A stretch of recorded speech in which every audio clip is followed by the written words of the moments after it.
this man, this quarterback, Brendan Sorsby, will never have to play a single down in the NFL if he does not want to, since he signed with Texas Tech.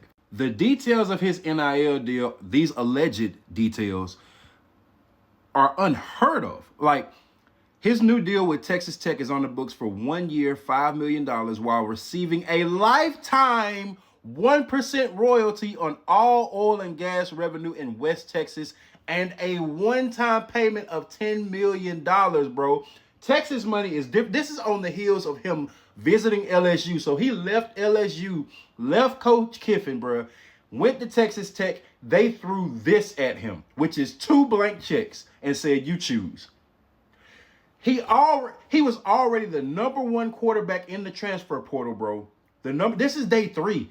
#1 quarterback in the transfer portal. And he has been set for life. Before this, he was already leaning to Texas Tech because his girlfriend committed to Texas Tech, bro.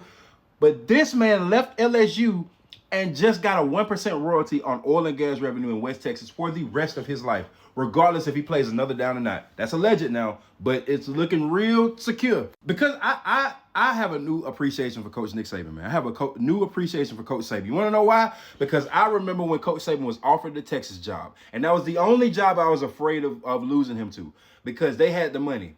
And I know that this was on the table. I know oil money was on the table, so that let me know that Coach Saban stayed, partly because Alabama opened up the entire state to him and gave him whatever he wanted. And I think he didn't pay a mortgage or anything. He just pays utilities. But anyway, he didn't take the oil money. He stayed at Bama.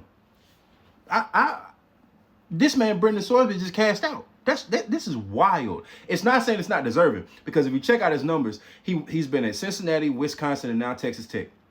And he was electric. 7,000 passing yards, 60 tuds, and 1,300 yards on the ground. He's a true dual threat quarterback, man. So if you think about him, think of him more like Baker Mayfield. That's probably the best. What Baker Mayfield was at Oklahoma is what he was at Texas Tech, which is funny because I think Baker was at Texas Tech too. But this is unprecedented, bro. This is a whole new avenue. So LSU, your pockets are deep, but you ain't touching Texas, bro. You're not at all. At all. And I have no doubt that he will be in the top 5 quarterbacks picked in the draft, not this year, next year. Brendan Sorsby is like that, and he just cashed out. If this man said after he graduated, I don't want to play another down, he doesn't have to. He doesn't have to, bro. 1%, like, hold on. Like I said, take this with a grain of salt, but I want you to go do the numbers on that oil and gas revenue and come back. Just come back. Even if it's one time, just come